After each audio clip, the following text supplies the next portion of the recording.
भोला सजवे से डमरू बजावे सखी रात भर जगावे सखी ना। भोला सजवे से डमरू बजावे सखी रात भर जगावे सखी ना। भोला सजवे से डमरू बजावे सखी रात भर जगावे सखी ना।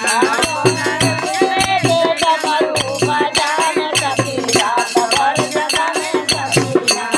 भले तरफों के माल बने बिसुआ को हाल करे घर पे कमाल बने बिसुआ को हाल। अपने जटवा से गंगा बहावे सखी रात भर जगावे सखी ना। अपने जटवा से गंगा बहावे सखी रात भर जगावे सखी ना। अपने जटवा से गंगा बहावे सखी रात भर जगावे सखी ना। अपने जटवा से गंगा बहावे सखी रात भर जगावे सखी ना। भोला रात भर डमरू बजावे सखी रात भर जगावे सखी ना। भोला सजवे से डमरू बजावे सखी रात भर जगावे सखी ना। दुनिया कहे अवरदान घर में टूटही पलानी। दुनिया कहे अवरदान घर में टूटही पलानी। दुनिया कहे अवरदानी घर में टूटही पलानी। दुनिया कहे अवरदान घर में टूटही पलानी। दुनिया कहे अवरदानी घर में टूटही पलानी। पर्वत पर दुनिया रमावे सखी रात भर जगावे सखी ना।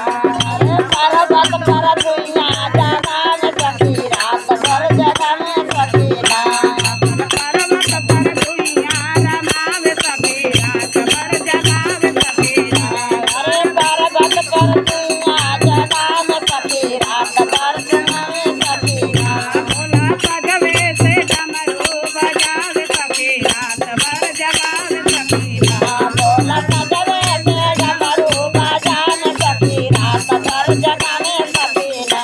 बाजा टील पर चढ़ावे पीके मस्त होई जाए। बाजा टील पर चढ़ावे गाजा तिलम पर चढ़ावे पीके मस्त होई जाए। गाजा तिलम पर चढ़ावे पीके मस्त होई जाए।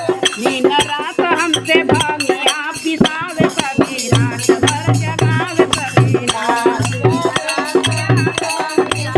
सखी रात भर जगावे सखी ना। रात हमसे भामिया पिसावे सखी रात भर जगावे सखी ना।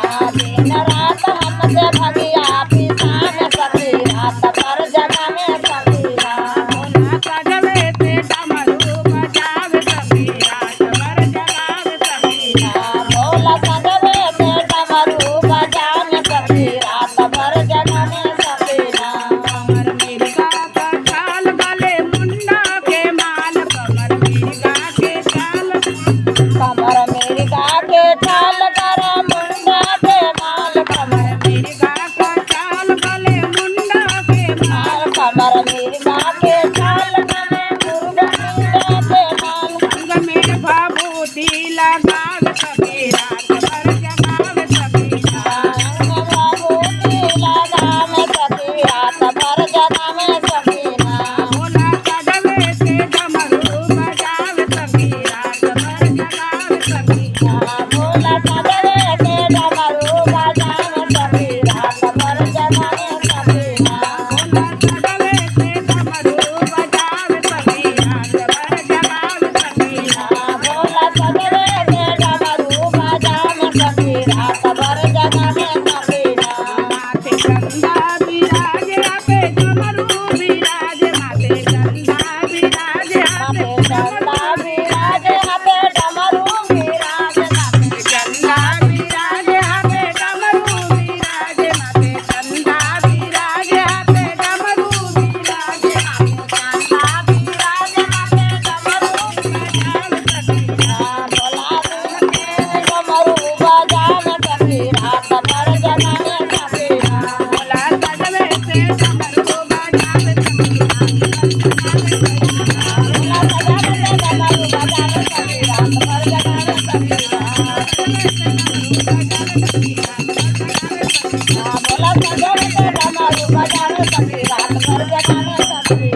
प्रेम से बोली शिव गुरु महाराज की जय। मैया भवानी की की जय। हर हर महादेव।